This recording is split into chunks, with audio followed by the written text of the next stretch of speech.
gentlemen, kings and queens, rockers and real ones all around the globe, prepare yourselves for another explosive episode of Live and Loud with the Lord. Yeah, this isn't just another show, and I'm just not another host. Nah. You're tuned in to the big guy with the big show, the undeniable voice, the unstoppable force, the Lord Nelson. That is, yeah, man. I'm excited, man. I'm excited about these guys that I got right here, man. So there's no doubt about it. So of course, I'm broadcasting boldly through the CMS Network with 5 Royals ENT. Yes, indeed. And I'm bringing you that raw, unfiltered energy every time, this right here, the Shure SM7DB comes to life. Yeah, I bought a new mic, man, just for this podcast, man. I had to do it. I record on this thing too. I love it, man. It's dope. It's dope. And today, oh yes, today, we're turning the volume up to 11 because joining yours truly are these fierce musicians who are tearing down walls and shattering expectations and speaking their truth with a rebellious and relentless pursuit of greatness. These some dope dudes, man, no doubt about it. So this won't just be an interview. It's going to be a full-blown, captivating conversation with purpose, power, and passion. So without further ado, I welcome for you none other than the heavy-hitting, soul-shaking warriors of metal, that one and only INNERVEIN. What's going on, guys? Well, thank you, man. Yo. So you see the names here. So we got Logan, we got Jonathan, we got David, and we got no one. What's up? Hey, your world, gentlemen. Thank you for being here, man. So my first question always is, where are you guys from? Okay, that is a tough question. Is it? I'll break it down. Massachusetts. Well, Massachusetts, but southeastern Mass. So about 20 minutes away from each other. 20 minutes. Okay, so that's not too bad of a drive. So where do you guys get together, and where's like your rehearsal space, or is it at somebody's house? No, it's a space. So we practice in this place. It's a band facility up in Taunton, Massachusetts, called Band. And we just go there every week, twice a week, and we just hammer it out, just play. Where we get loud. We get loud. It's too loud. No, it's love that you guys get together and you work like that, and you're all in the same room together. That's cool, man. That makes for great music. I'm in a band, of course, Plastic Catastrophe with Lord Nelson, and Matt's in Texas, right outside Dallas. He's Dallas Fort Worth, and I'm in South Carolina. So it's kind of hard, but we do stuff online and we do it greatly. But to be in that same room, man, is a great thing, man. No doubt about it. Because you get the vibe and smell each other's essence. That's pretty much. Tower plenty of that. John's shirtless 5 minutes in. All the flavors. No, that's all love, man. Most definitely. And like I was talking to Logan when we first came on, man. I have family in Boston and Chelsea and Summerhill and all around. They've lived up there. My nieces and nephews and my sisters. So yeah, man. I've enjoyed myself when I went up there. Just like I was telling Logan, man. It's a lot, man. It's a lot here with traffic and stuff like that, but up there is crazy, man. It is crazy. Yeah. Indeed. Yeah. So what's the best thing about being from where you're from? The best thing. Besides Dunkin' Donuts on every street corner? Yes! Hold on, before you answer that, let me go ahead and get into this right quick. So we've got Krispy Kreme down here a lot.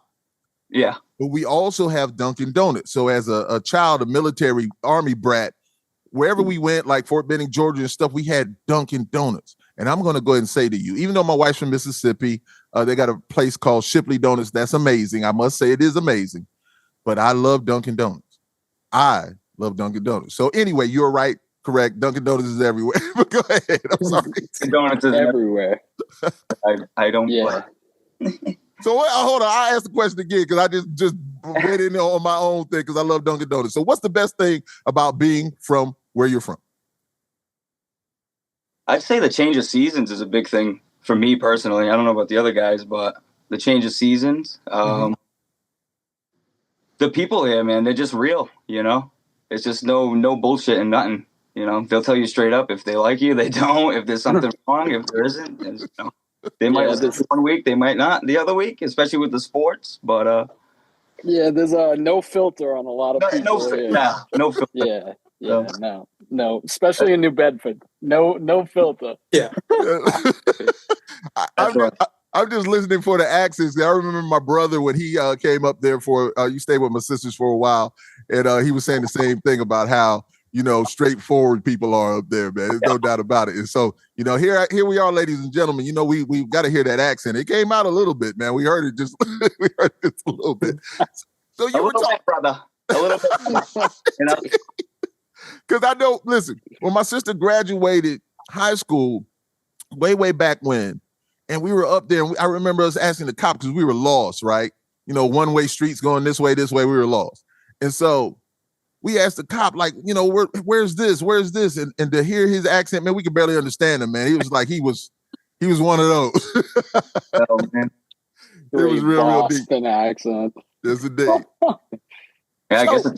So let me ask you this. So being from such a historic sports town, were you guys into sports? And if so, which ones? Not me. No. Really? No, not a big sport guy. Really? I was early on. Surprisingly not. Celtics. I'd say Celtics. I'm a big basketball guy too. Yeah. Okay. I mean, at least I was. Yeah, I used to watch a ton of Celtics when I was younger. That was everything. Yeah. I used to play a lot of sports, but the time's passed since I'm not in high school anymore. But yeah. So is it all just about the music for you guys now? That's it. 100%. Yeah. Everybody. Yeah. I love it. Well, you guys are all on the same accord, man. It's beautiful, man. So let me ask you this. So if you had to take someone out to eat in Boston, where would you take them? Or say Boston or Massachusetts. Let me say that. Where would you take them for something that screams, this is Massachusetts? Oh man. So many places. That's a good one. That is a good one. John, you might know this one, buddy. You're a food connoisseur. I mean, you got Koji in Plymouth. Koji and Plymouth. All right. Yeah. That's not really like Boston food, but that is amazing Korean like barbecue. That's where I go. Korean barbecue. Yeah. Oh, dude.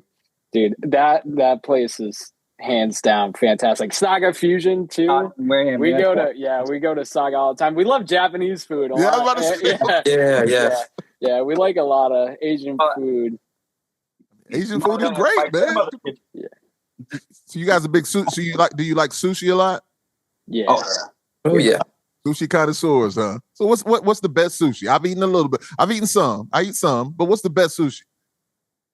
Oh man. I mean, anything tempura is great in my tempura. What's the one there? Spicy salmon is good. Mm-hmm. Spicy salmon is good. Just sweet potato rolls, just anything like that, really. Yeah. Sweet potato rolls. Yeah. Oh, dude. Don't even get me started. I didn't eat before this. Dude. I know. I'm thinking, dude, the incredible roll from Saga Fusion. They should put my name next to it. The incredible roll. So all these things here, but when I talk to my wife and my daughter, man, I'm gonna have to ask them, see if my son, because they live in Atlanta. My son lives in Atlanta, but I want to ask them, do you guys eat this? What about this one right here? So no, love. So when I come up, you guys gotta hook me up with some sushi, man. Oh, we got it. Yeah. Good like Boston food though. I mean, you could go downtown like Faneuil Hall and get like anything. It'll be something decent. Like there's a good restaurant outside of Faneuil Hall, Bostonia. It's great. Like you can't go wrong with places around Faneuil Hall or the Commons. Like it's always good. Yeah, when I was there, we walked so many places down there, and I know exactly where you're talking about. I don't know the restaurant. But we went to this one pizza place that was right outside Chelsea that I saw on one of the Food Network things, which was pretty good. I can't remember what the name was, but it was really, really good. I enjoyed it, man. Indeed. But the thing that I remember most is walking and seeing that Peking duck in the window. I can't remember what restaurant. I was just like, yo, man, that's crazy. That's, stuff you see on TV, but there it is right there, man. It's awesome. Indeed. So now, what genre was predominant in your households growing up? Logan, if you want to go first, buddy, it's all you. I'll say like, man, my mom, I get a lot of the like alternative 90s kind of grunge, and also like when I was younger, my grandfather gave me all his vinyls, so I got introduced to like a bunch of 60s, 70s, all original press vinyl, and started collecting from there. My dad liked like ska and punk and stuff like that, so all that stuff fused together over the years. Awesome. Yeah. Come on, guys. I want all of it. I just want let's hear it. Yeah. Well, I grew up basically it's strictly metal for the most part, honestly. Like a lot of Tool. Still a lot of Tool, my parents. Tool, yeah. Static X, goes down the list. There's a lot of it. Metallica. Typo negative is a huge thing. Yeah. Yeah. That's the shit. Typo, A Perfect Circle, all that stuff. Oh, yeah. Yeah. Oh, Billie Holiday. Grew up with Billie Holiday and whatnot. Really? Yeah, some good stuff right there, I'll tell you what. Of course. Classic greatness, man. Indeed. I'd say for me, like, it's the same kind of thing like John, like a lot of heavy metal. My father liked Metallica and Slayer and all those early thrash metal bands and stuff. Yeah. But also like Dean Martin and Frank Sinatra, kind of like crooner stuff. So my mom liked a lot of 80s, Bon Jovi and all that kind of not my thing really anymore, but that's kind of glam thing. But just A through Z, I always tell people just A through Z. From Dean Martin to Meshuggah, man. I mean, it's just anything in between, really. Yeah. For me. I think for me, my dad, he was like all the others. They attribute the music influences to their dad, and he was sort of like a little bit of a closet like metalhead, but he wasn't totally. Right. Like they loved all those, 70s, 80s stuff, and then my mom the same thing. So, and then it just kept going, and we eventually found our own stuff to listen to. Of course. Kept going. Of course, yeah. Usually a lot of times I'll ask that question, about your early years into your teen years, but you guys have already really answered all of that, and I know just from listening to your music, what you guys are doing, man, and it's totally awesome, man. So are there any other musicians in your families? No, not me personally. Not really. No. My grandfather was years ago, but he played on like some Gibson 61 Gibson EBO and like a 65 Rickenbacker, and he like showed me that. And ever since then, when I was real young, I loved the shape of the instruments, and I just gravitated towards it along with his vinyl collection. I would say the love of music just in general. Just as important. Yeah, man. I can really tell that, man. I really can with how you guys are playing and what you're playing. And so when you say that, so we're kind of talking about, so what was your early introduction or calling to be a musician? What was that moment? Or, was it what was that moment that grabbed you and said, like, man, I want to do this, man? There were many moments. Yeah, me and Logan, we lived in a barn, actually in my backyard. Yeah, for a while, and that's around when I learned, and I just didn't really want to stop from there. Yeah, it was the barn that did it, huh? Yeah. We lived in a barn, and it was a drought summer. It was hot. It was friggin' gross, man. We were living like some animals, and that's all we did every day was just play music after work, come home, play music, just friggin' crank the amp. Yeah. May I add that they've been friends for a long time. Yeah. You can elaborate on the barn, but just so you know. No. You can listen. The only thing I thought about when you said the barn, I thought about the movie Roadhouse. And the scene with the him and the doctor. But anyway, it's all. Anyway, so I feel like for me, like it's something that I've always gravitated towards. I don't remember really a moment that I didn't want to pick up the guitar or sing or listen to music. I guess my dad said when I was like a baby, maybe a year or two or whatever. There was like an MTV Music Award, or somebody was playing guitar on MTV or VH1. He said it might have been Slash or something. And just like the earliest thing he was saying was, I was playing the guitar, like the Slash was playing. I'm sorry. Right. I was right up at the TV, and I was just moving my hands, but the coordination wasn't like, like this, like a baby. It was just really, really, in depth, apparently. So he was like, we just gotta get this kid a guitar. Just do it. So right. Yeah, I don't know. I feel like I don't remember any moment not playing, to be honest. So it's always been in. It's just like it was in you guys' DNA, man. That's love. I love that. I love that. So, yeah, I don't know what like hit me like when I was traveling out way years ago. We were in Arizona, and I saw a sign that said Korn and Alice Cooper, and I was like, I'm gonna go home and play my guitar. Like that's exactly what I wanted to do, and that was it from there. Yeah. For me, I was into piano. Like my parents put me in piano lessons early on. I was probably like 5, 6, 7, somewhere around there. Mm-hmm. And then my piano teacher moved away. But I gradually got into contact with like different instruments as I got older. And there was this one time where I was like, my cousin used to play drums, and he had his drum set, and it was like, mind you, I was really young, so this drum set was like as big as me. Like the bass drum was like right up here, right. Somewhere around here. And from that point on, I was like, I think I'll play drums. And I begged my parents like for 2 or 3 Christmases to get me a drum set. Like every Christmas, I was like, oh, this might be the one. And then it wasn't. And then it took me till like, I was like 7. I remember because I was like 5. Mm-hmm. Like I was like, can I get a drum set? They got me like a really crappy toy drum set that was not a drum set. It was like a little like pad drum set. And then the next Christmas they actually got me my first real drum set. Gotcha. So Pearl Rhythm Traveler, and and then I just started taking lessons, and that was it. Oh, awesome, man. Awesome. Well, so the instrument you guys have mastered now and just listening to, so that what was it your first choice? Was that what you really wanted to play?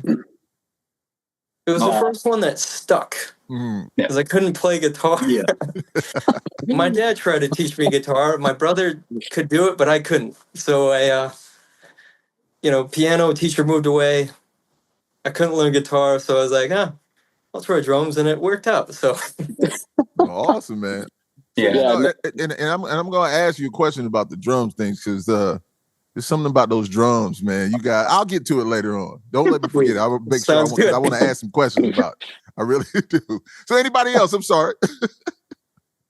Not really. Love the guitar. Okay. I got you. I mean, I tried a couple different ones before I went and stuck to bass. When I was real young, I got a first stat guitar. My dad was like, "Oh, I'll teach you some stuff on." I'm like, "Nah, fuck that. I'll learn it myself." And I never actually did anything with it. Right. And then I played like trumpet in middle school, and then I tried picking up saxophone and whatnot. And eventually, I actually tried that, and I was like, it just seemed right. Gotcha. Yeah. It did, dude. You clicked with it so quick too. He did. Yeah. I think like the first instrument I wanted to play too was like I wanted to play drums. I played the snare drum in like 4th grade or something. Yeah. And I was like, yeah, I fucking suck at this. So I got thrown out.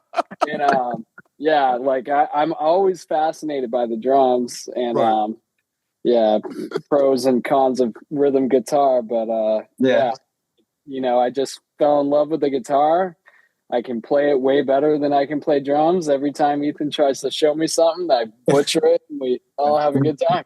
You do all right. I like Thank you. I was trying to play drums, but it doesn't work either. That's me with guitar. I'm just like, what? Yeah, I played clarinet in middle school too, but it wasn't anything that I really wanted to do. They just didn't have guitar there. So clarinet, okay, I got it. It was as close as I could move my fingers, just enough. So. Being in a rock and roll band, a heavy metal band, I don't know if the clarinet, but you might have been able to make it work, man. Maybe. Yeah, I know my sister played the clarinet, and my older sister played the saxophone, so I understand it. Oh yeah, saxophone's cool. That's the thing. So Who is the actual architect of this collective? That would be me, I think. No, yeah. Bro, I'd say Noah. I'd say Noah and Ethan, like both of you, because John and I came into their band at first prior to INNERVEIN, and they were just an instrumental two-piece. And yeah, they both were kind of the brains behind a lot of things. And when John and I came in, you know, we all collectively started writing. Like, we'll usually have an idea and we all just kind of go at it. Like, it was totally like an unplanned thing for all of us to write all these different parts. Okay. But yeah. Started, oh my God, I think the origin, without going too much, you know, it'd be a long freaking podcast, I'm sure, but 2020, just right after high school, I wanted to start something on my own. So I did just instrumental music, and I was all like, you know, with the MIDI keyboards and everything, it sounded like garbage. I'll not release it. I won't show nobody about it.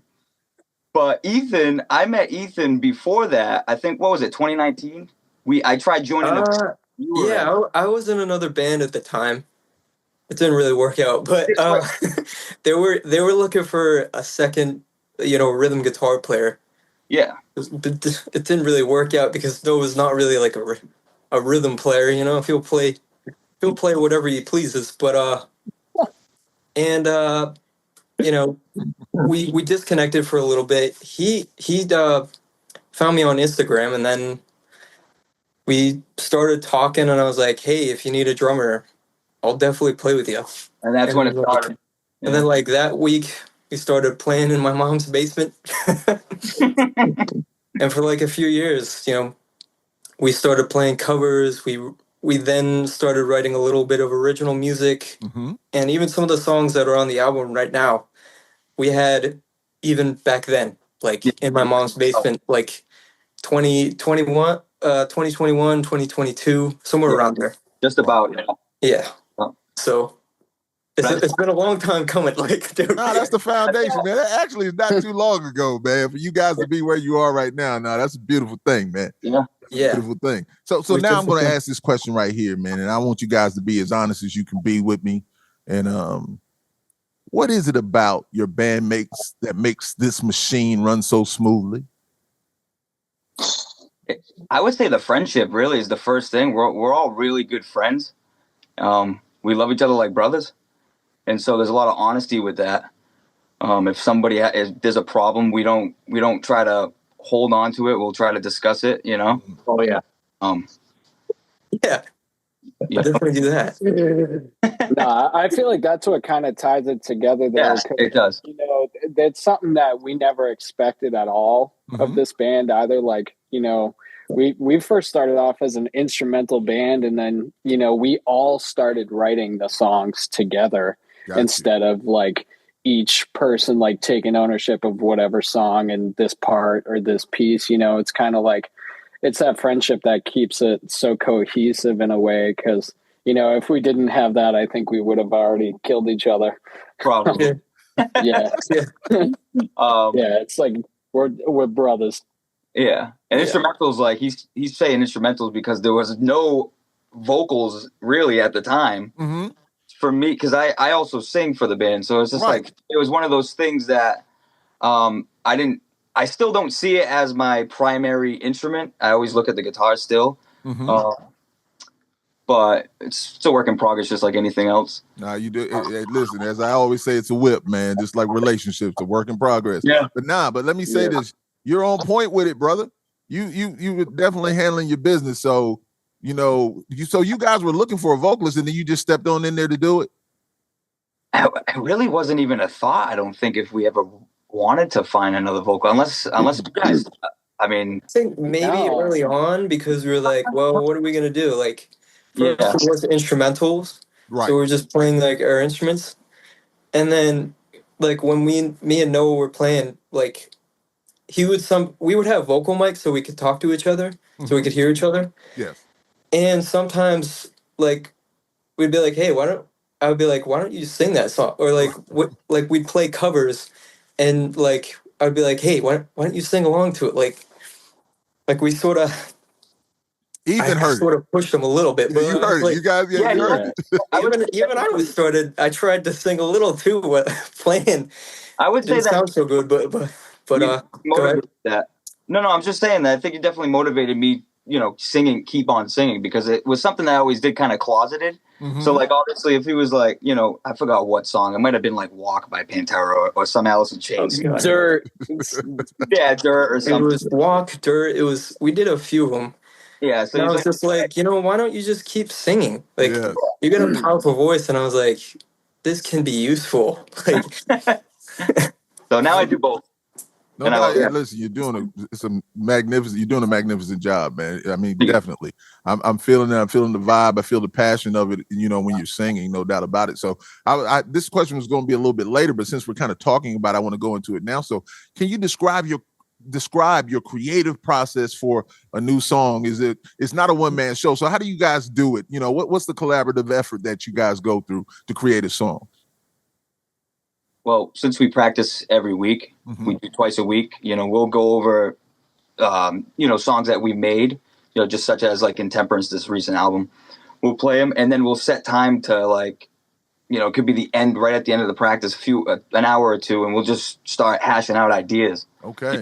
Logan might have a good idea at home and he'll bring it in, or John might have a bass part, or even Ethan might have a drum groove or something. We just kind of build off of that. Like, hey, check this shit out, and just work off of that. Constantly, I would say we're all constantly creating, even when we're not in the studio. We all have studios at home.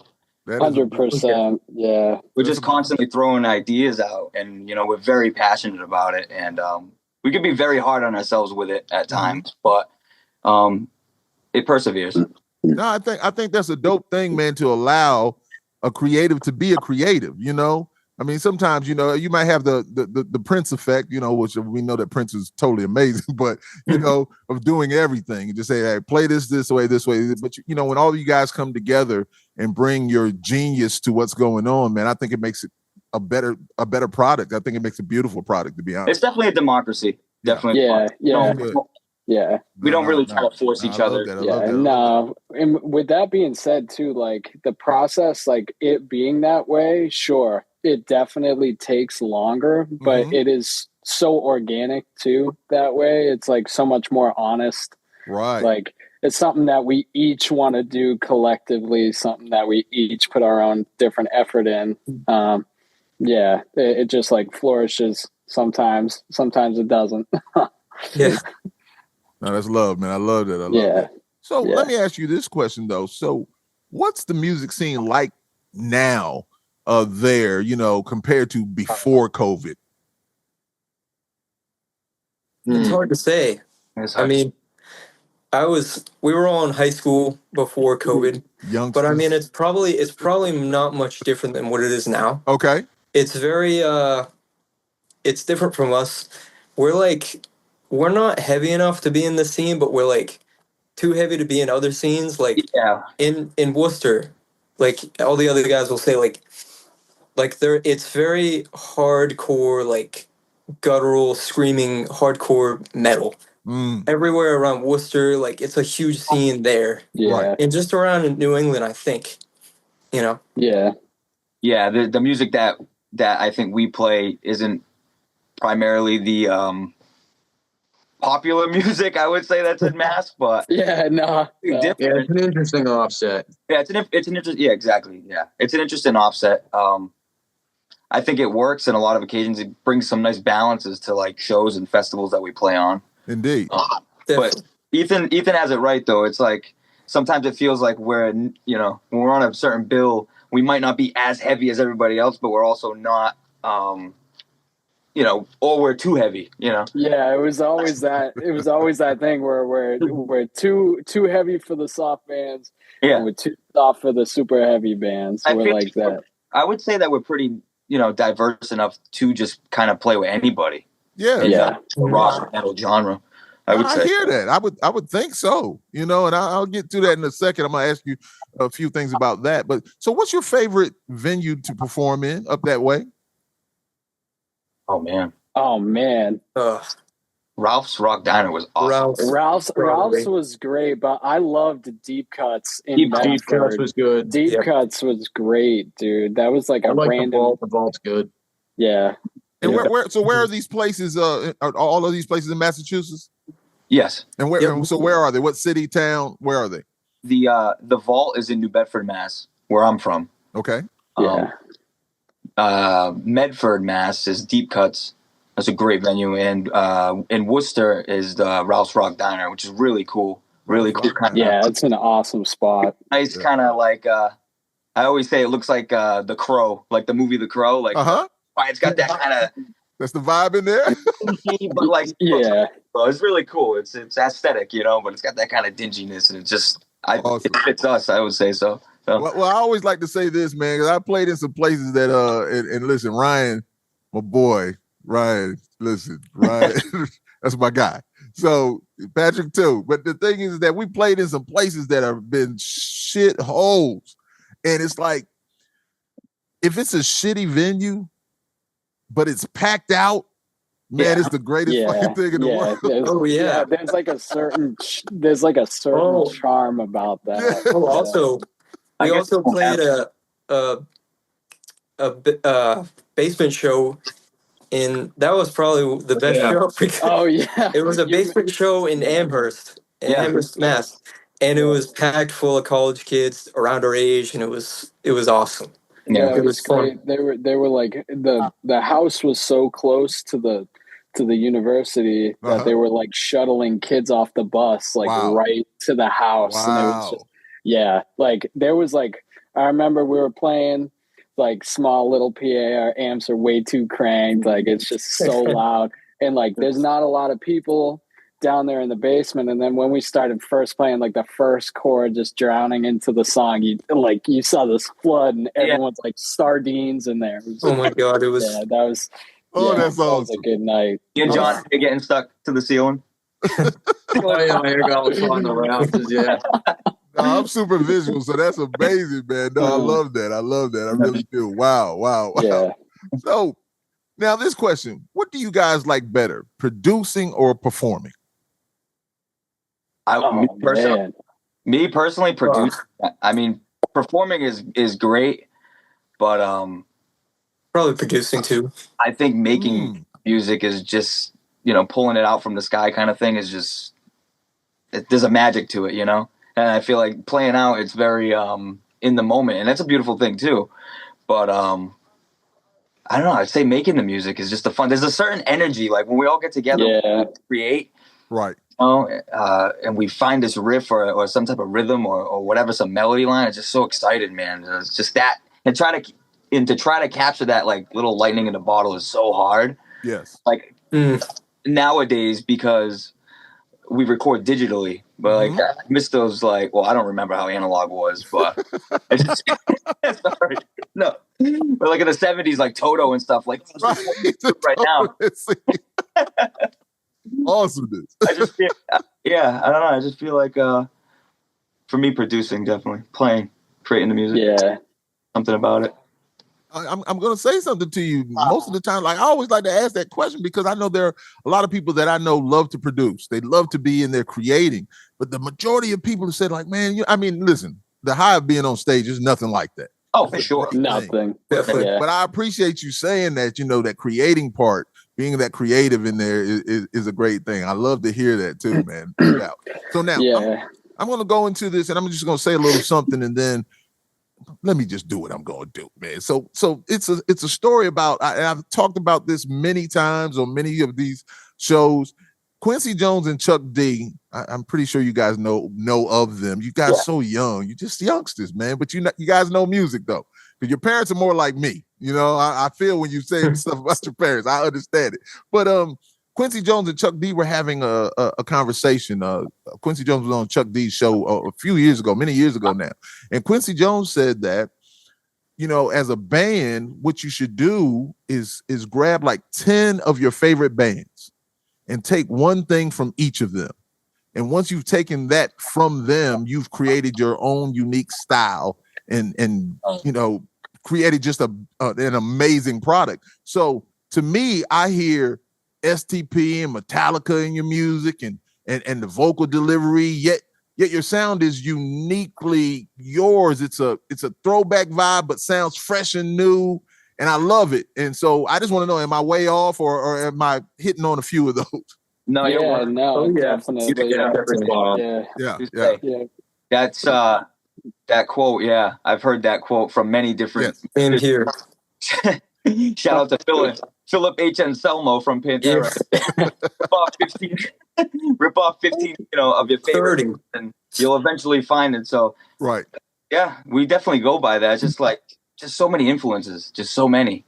But yeah, I hear it in the music, but you guys do it so well. It doesn't seem like it's off kiltered. It's just like everything is in unison, like it should be. It's just love. And now hold on. Now, before I go into, I want to talk about this album here in a second. But let's talk about these drums, man. Sweet. How are you doing? Listen, so I know a few, like my boy Eric Sanders, I had on the show. He played some drums on Stuck Mojo, right? On the open season record. Man, what is it called? Is it odd timing? Is it how the hell are you guys staying? I don't even know what I want to say, man. This is when I was listening to it. I just started listening to the drums. I was just like, damn, for him to sing over this and do this like this and this be played like this, I said, these dudes are on point. So what is about your drum style? What is it about your drum style? Let me say that. I mean, where do I begin? Like, it's a multitude of just like technique, speed.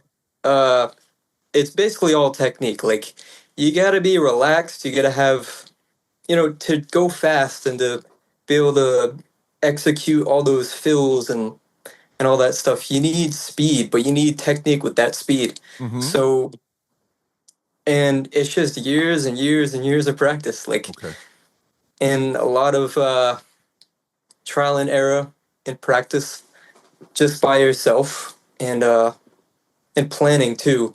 Like, you gotta plan and there's a lot of stuff you could play. There's so much stuff you could pull from. Like, probably the biggest influences for me right now, obviously these guys know, is a guy named Matt Garska from Animals as Leaders. Mm-hmm. And he's known for all that odd time, like crazy fills that like it's the, and he's not even like, there are guys, there's always someone better. Like, there's guys that, will play like circles around him, but like, it's just limitless, It's a lot of work. Listen, I'm just telling you, because I was just like, okay, he was here and then he's here. I was like, then it's there, and then it just made me think about what Eric Sanders was saying about the odd parameter or odd timing? Odd time signature, yes. Odd time signature, thank you, yes. And so I was just like, man, but to have you be able to sing over it, like, see, listen, I'm about a flow and a whatever, it's like, it's got to be this way for me. But then I'm listening to it and I'm like, you're so on point and in the pocket with it still. So I'm just like, this is amazing. And then the guitar, everything is on point with it. So I'm just like, these dudes are some wild boys. But I said, I love it. I love it. I'm telling you, man, I love it. I think it's amazing, amazing, amazing. So I just wanted to really talk about that, to big you up on that, because I was just like, yo, that seems like some really difficult stuff right there, man. Yeah, so, thank you. Yeah. I mean, sometimes you can, like, it seems difficult, and it is after a point. And it can be done. Like, you can have odd time groove, you can have it flow, you can definitely make it happen. I want to push the boundaries a little bit to, see what we can do, because I know there's way more stuff out there to, we have a lot to offer, I think. Yes. To like push the boundaries of what odd time may be, and not so much like in a way that's like, oh my God, I'm going to play the craziest, like, most confusing thing to play. No, that's not what it's about. It's about flow, and it's about it's about, the creativity too, and space. And that's the most important thing. That's my main goal when it comes to, my performance and my playing. So especially like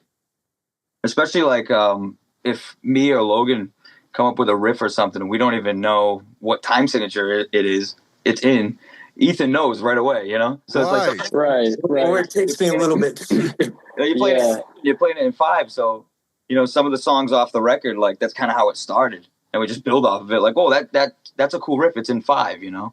Yeah. Let's work off it. Let's see what works, you know? It works. It's awesome. It's dope. And listen, of course, you know, you guys have some great solos in there and all. And just like we're going to talk about this Intemperance here in a second, but I just want to let you know, man, Jonathan, how important is that bass, man? Well, I'm sorry, I didn't hear you very well. Yeah, how important is the bass for this band? How important is it? Oh man, don't even get me started. It's the foundation. I'm saying that's damn important. I'll tell you. So it's all low. You know, people always give you know, being on tour, man. I just know that Richard Mike Martin would always give Sean Delson hell for playing bass, and I'm just like, man, what's the deal, man? Why do bass players always get why do they always catch it, man? I don't know. We eat a lot of crayons. A lot of glue. Yeah. No, I knew it. I knew it was the crayon effect. Crayon effect. All right, man. So let me say this about Intemperance. I want to talk about that now. So to me, it's an amazing body of work with incredible sonics, musicianship, orchestration, and arrangement.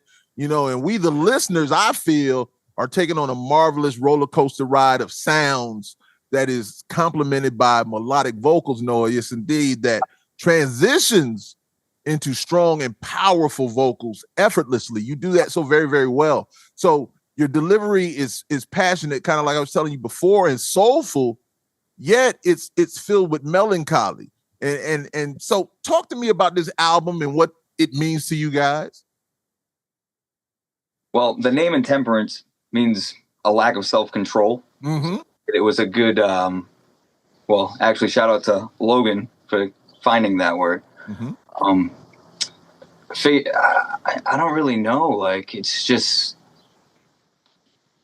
kind of something that's just well, for as far as the melancholiness, I don't know. It's just, I don't try to do that. You know, I don't force it out. It's a certain melody, a certain thing in my head that I just have to, it's the way it, you know, it should. You're just vibing to the music. You're riding the music. I get it. Yeah. It's mental problems. Yeah. No. No, it's very moody. I for me, like with writing, whether it's like lyrics or just even playing the guitar, it's very narrative. Like, I can't get off of that. Like, I have to do it as a story. I don't know if it's my OCD. I just have to have it like, here's the front of the book and here's the end. So I might pull something from an actual, you know, story, or it could be a quote that I heard, or some type of poem I might have jotted down, and I'll just build off of that. But Intemperance is definitely very moody. It has a lot of ambiance, very ambient. Just creating that sonic landscape. Great sonics, yeah. Sonic landscape is very important. But if anybody else wants to add to that, I would say it's what the album means to me is sort of like when I go back and listen to the songs, I'm like, I sort of remember like what we went through and what we feel like during that time. And it's almost like nostalgic now. Some parts of the song are like, oh wow, that was a long time ago, and it's sort of the same thing now, but it's different. Like, you know, times keep changing. Like, we keep changing as well, you know. Just a lot of change. Caesar changed. Right. Caesar's just a lot of it is pulled out of kind of struggle. Kind of just trying to, because it's our passion, it's what we love.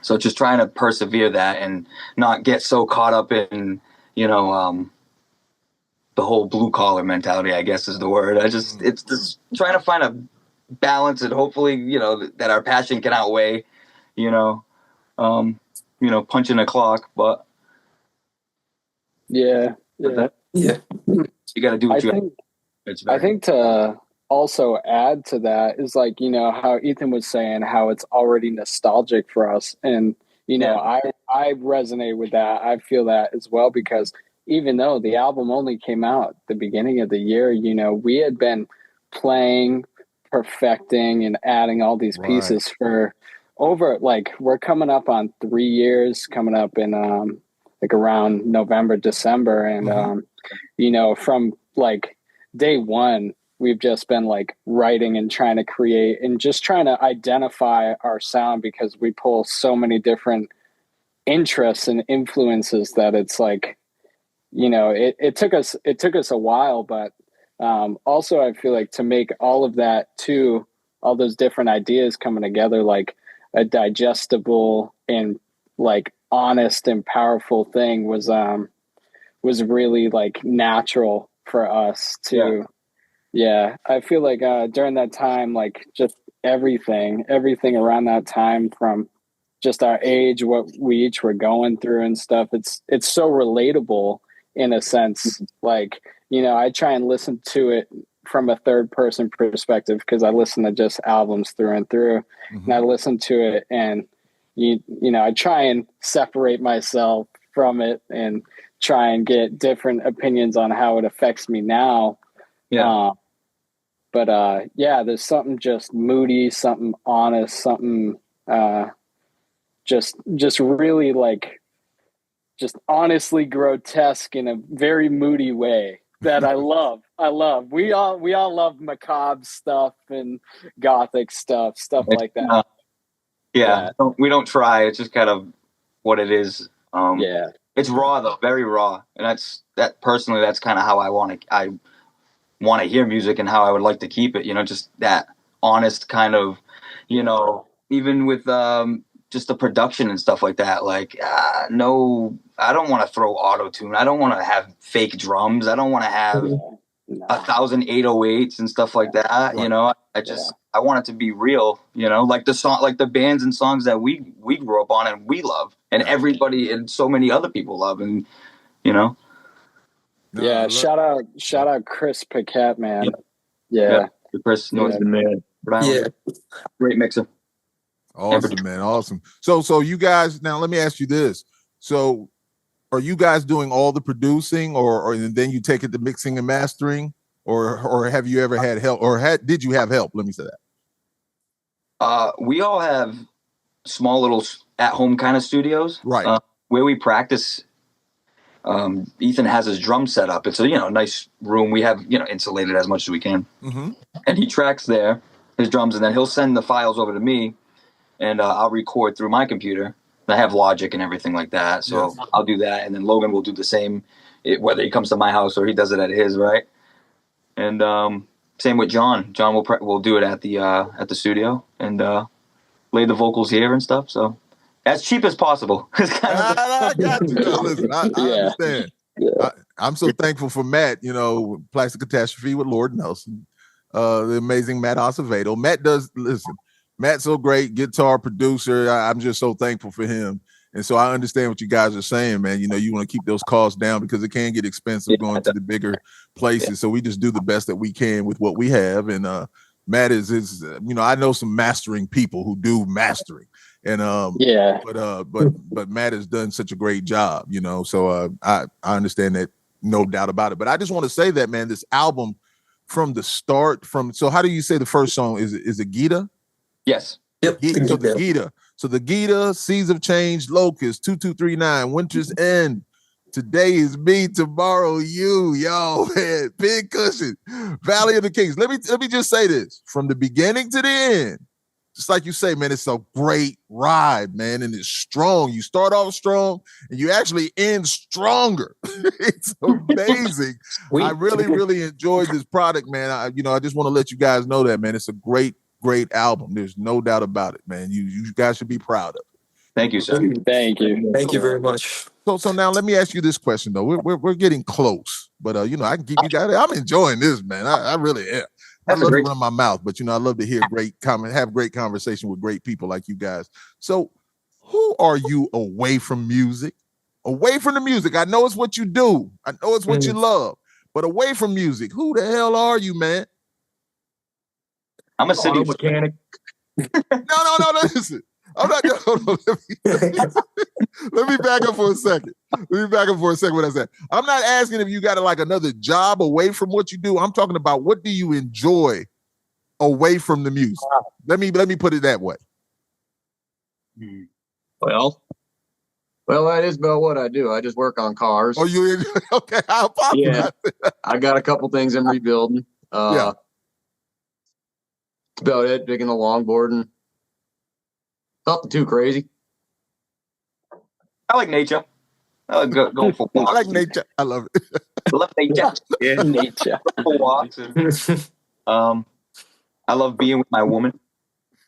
Yeah. Sappy. No, it's not. I guess I'm asking this question because like me, I like to go fishing.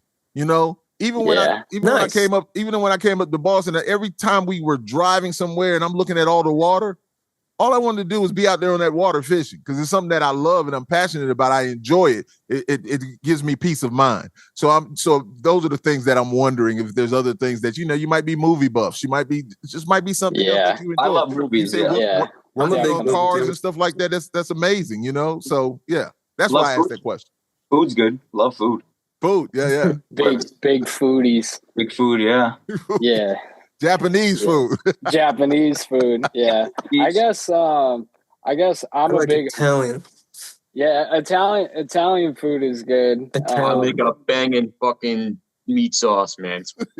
Yeah. Portuguese. Shout out to my vovô. Oh yeah. The popsicle. Yes, sir. Awesome, man. Awesome. Yeah. I guess I'm a big horror movie buff. I love camping. What else? I love going hiking. Love doing that kind of stuff. What'd you say? So you like drinking? I like drinking. We like to party a bit, which I try to not do it at shows, but afterward we have a good time because like if I drink, I'll forget all my parts. we got so much shit going on in each song. I'm like, if you see me live, I'm like tap dancing on my pedal board. Right. But dude, there's so much behind the scenes of like what goes on in each piece of us too. But I love the medical field in which I'm starting in to branch out from the band, like separate. Like that's something that I really enjoy. Definitely. Yeah, I've been working in healthcare for a couple years. That's I like it. Yeah. My daughter's a cardiovascular perfusionist, man. My oldest daughter. Wow. So, yeah. So good for her. Yeah, I'm a grown ass man. Other daughters working on a doctorate. My son played some. I'm talking about my family. My son played pro ball overseas for a little bit, but wow. Just proud of my children. And then they're all around you guys' age. They got to be around you guys' ages and stuff like that. So when you say certain things, I'm just like, yeah. So hey, I'm proud of you guys too. I'm your big uncle. Thanks. Phil Nelson. Indeed. So let me ask you this. So what can we expect from INNERVEIN for the remainder of 2025? Well, we're working on some new songs. That's for sure. It'll still have that kind of INNERVEIN and Temperance touch, but we're taking it to a little bit to another level, a little angle. We have a show coming up June this month, the 21st. 21st, it pops up there behind me. Yeah. Serpents of the Sun. Yeah. Shout out to our boys Lacquerhead and Pool and Lizzie. Yeah. And nothing in July right now, but hopefully. But in August we have 3 dates: 21st, the 22nd, and the 23rd. We're playing on the Distilled Alliance tour. Yeah. And we'll be playing in Pennsylvania, Connecticut, and Lowell. So we're pretty excited about that. Awesome.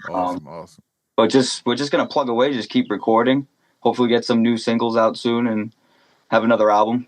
Because we right after Intemperance, even a little before in the mixing process. We were already writing new stuff, man. Got you. We were already on it. We were just literally like right after the album, it's like, all right, what's next? We're just that much like we create so much stuff constantly. It's like, all right, like our work in progress folder's fucking huge. Yeah. Got you. Nah, dopeness, man. Most definitely. Once again, Intemperance is a great album. It really is. I really, really, really enjoyed it, man. So, this question, once again, I want you guys, and you guys have been honest the whole time, so I don't even need to say that to you. I want to know what makes INNERVEIN a must-watch and listen. Come and see something raw.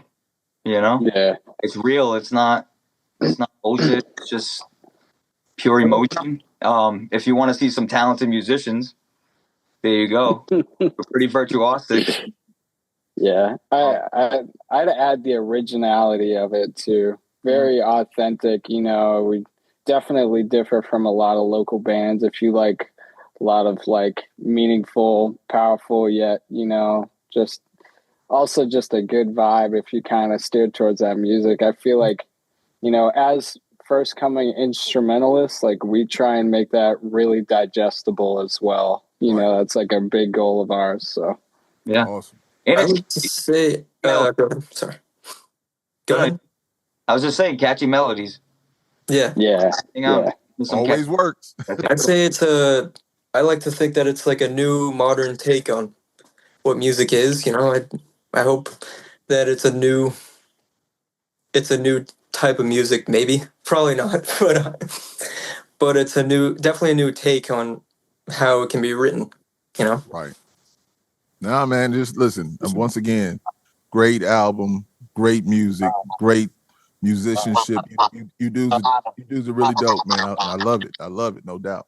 So here's my last question for you. What was the last song you listened to?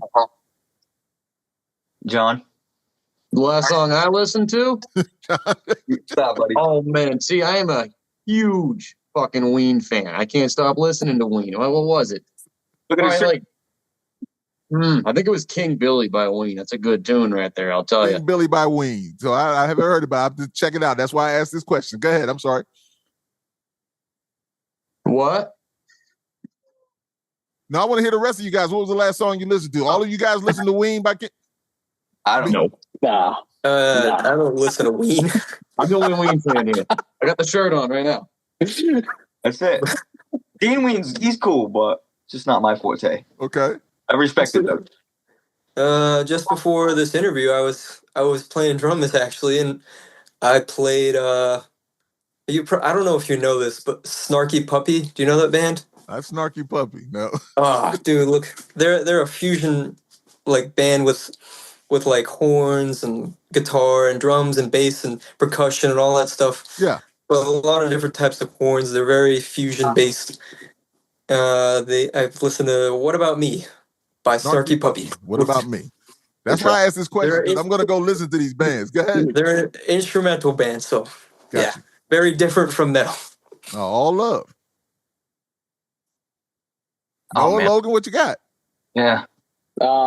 Last band I just listened to was, man, I'm a big Typo head, so I was just listening to Haunted, Typo Negative. Great song, man. I've been listening to that for a week. It's long as hell. Nah, I've been listening to it all year.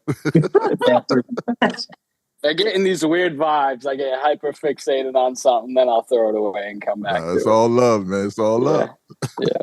Last song I listened to, I don't know. What was it? It just came in.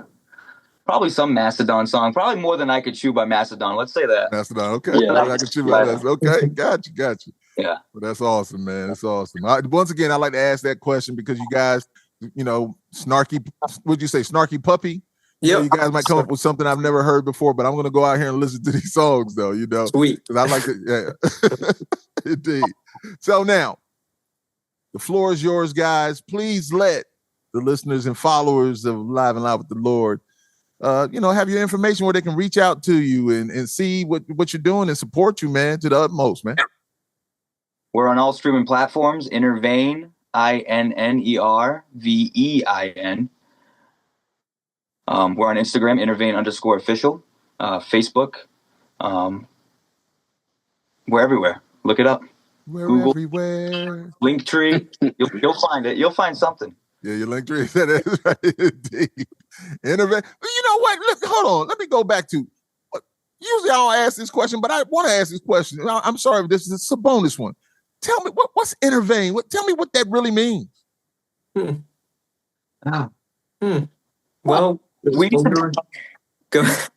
I was gonna say, like, we used to be called Synergy. Synergy, yeah. But that was, we didn't want to keep getting compared to the gas station or the these gas dollars that are in this area of Mass. Yeah. The kombucha drink. I think we were just trying to find a name that was original, that because Synergy was actually a previous band, just spelled different. But even Synergy, the way we spelled it, SYNN, you would never find it. You would never find it on Google or even on Apple or Spotify. Right. So we just want to think of a name that is unique in its own, nothing similar at all to it. So I think. Ethan, what was it? We had a bunch of names, and I think Ethan had one called, what was it, Monovein, Ethan? I started putting like words together. Yeah, I liked vein, like something with vein. Yeah. Uh-huh. And Logan, I think you guys said like what, INNERVEIN or something? Yeah, I remember being on the phone with Noah, and we're like coming up with all these different names. Right. And we were talking for like days, like, oh my god, it was frustrating. It is, no doubt. We to try and find something that's not taken either. Like you go on Spotify, you go on Apple Music, you find all these different names. We're like, what the hell? Like one song, Yeah. But we settled on INNERVEIN, and we checked before we were like, this is a cool name. We checked, and it was nothing. Nobody popped up or anything. And I feel like it fits the music that we play. It's love in depth. Vein is how vein is what circulates your body, and it's like, what is more than that? Like, what's more than it's just something in depth, I guess is the word. It's just really deep. No, it's dope, man. The inner vein, man. I'm thinking about a woman. It's in her veins, it's in her bloodstream, it's in her anyway. I took it and made it what I wanted it to be. Yeah. You can take it so many ways. I gotta leak my inner vein. Drain my inner vein. Yeah. Your main vein. Yeah. Yeah, right. Subtle foreshadow. No doubt. I'm a phlebotomist. There's my occupation right there. Like fucking anything. We're just dramatic people, I guess. No, man, it's love, man. I thank you guys for just being you, man, and being open. It's awesome, and I really, really thank you guys for taking the time to spend some time, man. I really do. I really, really, really do. Thank you guys so much, man. It's been great. So, and that wraps up another amazing episode with the big guy with the big show, the Lord, of course, Nelson. That is the host of Live and Loud with the Lord on the CMS Network with 5 Royals ENT. Much love and respect to our incredible guest, INNERVEIN, for bringing the noise and the truth. And I thank each and every one of you for taking the time, as I always say, to spend some time with me. And remember, do your best to lead with love and move forward with faith. Until next time, it's the Lord. Nelson, that is. And it's all love, baby. INNERVEIN, yeah. Thank you guys so much, man. Thank you, man. Thank you. Yeah.